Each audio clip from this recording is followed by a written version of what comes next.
Queremos começar a considerações finais agora, lembrando que você tem aí uma análise sobre a igreja como corpo de Cristo, e eu preciso também dar uma ênfase, que precisa ser dado muito hoje, que é a igreja como templo do Espírito Santo, porque ela é comunidade do Espírito Santo e ela avança sob o reino, sob a autoridade do Espírito Santo, rumo ao reino que está a chegar. Uma vez Friedrich Nietzsche disse o seguinte, que a igreja tem que cantar melhores canções para que eu possa acreditar nos nossos salvadores. Agora olha a frase dele, os seus discípulos teriam que ter aspectos de redimidos. O que ele estava querendo é uma igreja viva, uma igreja que movesse numa unção do Espírito Santo. Então a igreja não é apenas chamada à liberdade de, mas também uma liberdade para servir. E a liberdade está ligada ao viver, né? Ao viver segundo o Espírito, né? Então, a frase seria correta, está ligada ao viver não na carne, mas a viver no Espírito, aprender a viver no Espírito.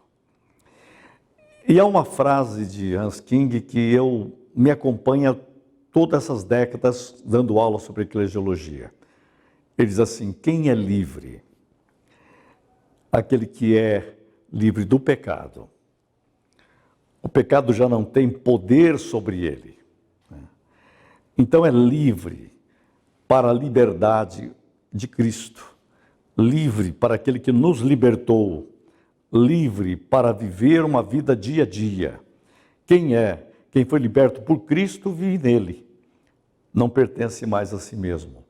Isso significa algo da realidade do Espírito Santo trazendo esta vida que vale a pena. Então, quem é livre? Aquele que é livre da lei. Aquele que foi liberto, porque foi para a liberdade que Cristo nos libertou, liberto do legalismo. A lei é boa, mas o legalismo não, né? Então nós precisamos ter o Espírito Santo que inscreve em nós as verdadeiras leis que são aquilo que está ligado com a vontade do Pai. Então, a ideia básica, quem é livre? Aquele que é livre da morte, do império da morte, da condenação da morte. Então a igreja, embora seja composta de gente pecadora, ela é composta de homens e mulheres perdoados, é a comunidade dos perdoados de Deus. Então nós precisamos ser libertos dessa escravidão do mundo, do pecado, da morte, e isso é feito pela realidade de Cristo. Por isso a obra do Espírito Santo gera na igreja o novo nascimento, a transformação.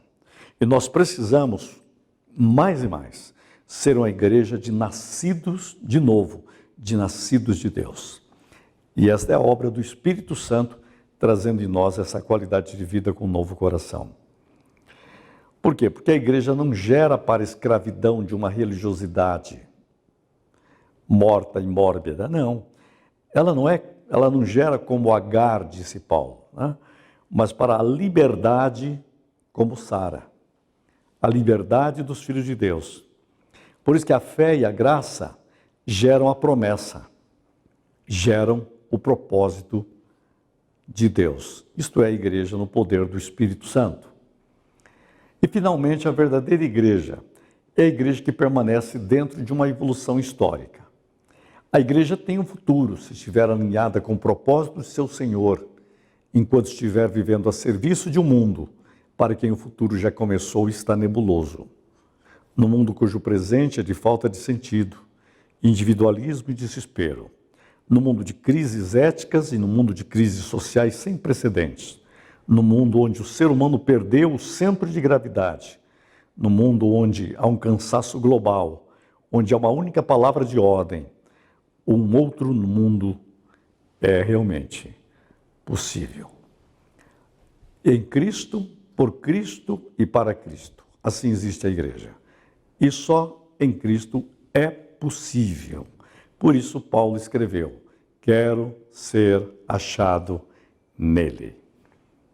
Bons estudos, até a próxima aula.